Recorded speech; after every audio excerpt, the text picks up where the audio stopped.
एक व्यक्ति जो बहुत ही ज़्यादा भक्ति में लीन रहता था। वह सारी पूजा आरती विधि विधान से करता और रोज मंदिर जाता। वो नवरात्रि में माता जी का व्रत भी रखता, लेकिन अक्सर वो घर में जाकर अपनी पत्नी से बहस करता, झगड़ा करता और उसके साथ मारपीट करता। एक दिन उसको बिजनेस में बहुत ज़्यादा नुकसान हुआ। वह बहुत परेशान हो गया। वह उदास होकर घर गया। वहां जाकर उसको एक और खबर मिली। उसकी पत्नी की ऊंचे दर्जे की नौकरी लग गई है।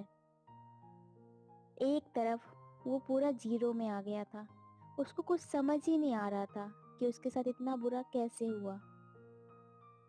वो वापस मंदिर गया। बहुत समय तक वो वहीं बैठा रहा और भगवान से पूछता रहा, ऐसा क्यों, वैसा क्यों। उसने भगवान से पूछा, मेरे साथ ही क्यों ऐसा। तभी एक पंडित जी उसके पास आए और उसने कहा, तुम्हें घर नहीं जाना है क्या। उसने कहा, मेरे घर से तो लक्ष्मी जी ही चली गई, मेरा पूरा बिजनेस डूब गया। पंडित जी ने कहा, एक ही बात है, तुम्हारे घर में लक्ष्मी तो हमेशा से थी, तुमने ही उसका आदर नहीं किया। तुम एक माँ की भक्ति करते हो और घर में जो लक्ष्मी है उसका आदर नहीं करते हो। ये सारी बातें सुनकर उसको सब समझ आया। वो भागता हुआ घर आया, अपनी पत्नी से हाथ जोड़कर माफी मांगा।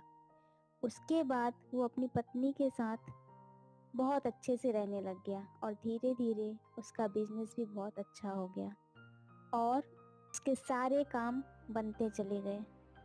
भगवान हमारे सारे अच्छे और बुरे कर्म देखते हैं, इसलिए हमेशा अच्छे कर्म ही करें।